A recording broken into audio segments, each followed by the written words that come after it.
donc on se retrouve pour une vidéo et on va parler aujourd'hui de l'attaque frontale, on va dire, du gouvernement espagnol contre Airbnb. Donc le gouvernement espagnol a demandé à Airbnb, donc à la plateforme, d'enlever plus de 65 000 annonces, tout simplement parce que les appartements qui sont mis en location ne respectent pas la nouvelle réglementation instaurée par le gouvernement espagnol. C'est-à-dire que maintenant, ils doivent avoir un numéro, donc que je me trompe pas, ils doivent s'enregistrer au numéro unique de location, ils doivent avoir un numéro spécifique qu'ils doivent donner donc aux plateformes, que ce soit Airbnb, Booking, etc. Donc ils sont obligés d'avoir ces numéros-là.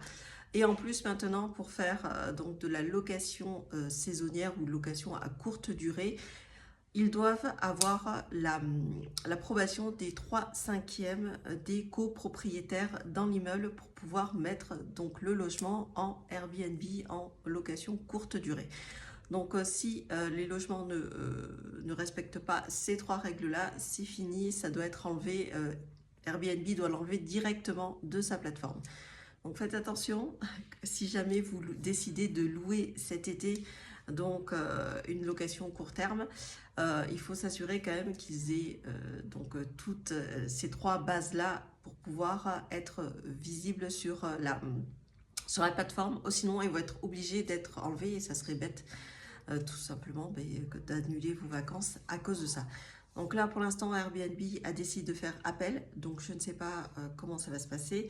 Mais normalement, ils doivent enlever donc ces 65 000 annonces qui ne correspondent pas à la loi.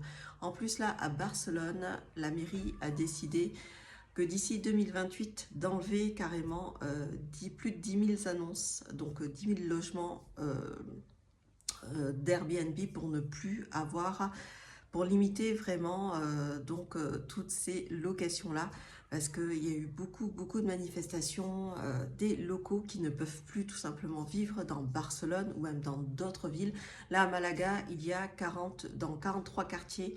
Maintenant, ce n'est plus possible de pouvoir louer en courte saison. La mairie a décidé que c'était fini, même si vous achetez un appartement et que vous avez envie de le mettre en location courte durée, dans ces 43 quartiers-là, vous ne pouvez plus le faire sans l'accord de la mairie ou quoi que ce soit. Donc là, c'est fini.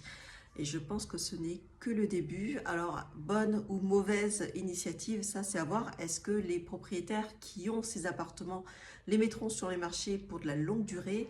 Ça reste à voir.